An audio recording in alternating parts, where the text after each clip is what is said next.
ഓണക്കാലത്ത് ലഹരി ഒഴുക്കുന്നവർ, സ്പിരിറ്റ് ഒഴുക്കുന്നവർ, അതോടൊപ്പം തന്നെ കഞ്ചാവ് ഉൾപ്പെടെയുള്ള ലഹരി പദാർത്ഥങ്ങൾ ഒഴുക്കുന്നവർക്കെതിരെ കർശന നടപടി ഉണ്ടാകും. ഓപ്പറേഷൻ തുഫാൻ ശക്തമായി തന്നെ മുന്നോട്ട് പോവുകയാണ്. അപ്പോൾ അതുകൊണ്ട് തന്നെ ഇത് അവസാനിപ്പിക്കുകയാണ് വേണ്ടത്. ഓണക്കാലത്ത് മദ്യം ഒഴുക്കുകയല്ലോ വേണ്ടത്, അല്ലെങ്കിൽ ഓണക്കാലത്ത് മയക്കുമരുന്ന് ഉപയോഗിക്കുകയല്ലോ വേണ്ടത്. അപ്പോൾ അതിനെതിരെ ശക്തമായ നടപടി ഉണ്ടാകും. പോലീസും എക്സൈസും അതോടൊപ്പം തന്നെ മറ്റ് സർക്കാർ ഡിപ്പാർട്ട്മെൻറ്റുകളെല്ലാം ഒരുമിച്ച് ഈ കാര്യത്തിൽ മുന്നോട്ട് പോവുകയാണ്. കേസുകളുടെ വർധനവ് വളരെ ഉണ്ട്. കാരണം പോലീസ് വളരെ ആക്റ്റീവാണ്. ഏതെങ്കിലും ഒരു പോലീസ് ഉദ്യോഗസ്ഥൻ ഇതിനകത്ത് കള്ളക്കളി കളിച്ചാൽ അവരുടെ പേരിൽ നടപടി ഉണ്ടാകും. അത് ശക്തമായി തന്നെ നിർദ്ദേശം കൊടുത്തിട്ടുള്ളതാണ്.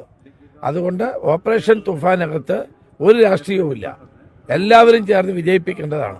ഭാവി തലമുറയെ രക്ഷിക്കാൻ വേണ്ടിയാണ് ഓപ്പറേഷൻ തുഫാൻ. ഇതുവരെ തുഫാൻ 75 ദിവസം പിന്നിടുന്നു. വൻ വിജയമാണ്. ജനങ്ങളുടെ പൂർണ്ണ സഹകരണമുണ്ട്. എല്ലാവരും ഒരുമിച്ച് നിന്നുകൊണ്ട് മുന്നോട്ട് പോവുകയാണ്.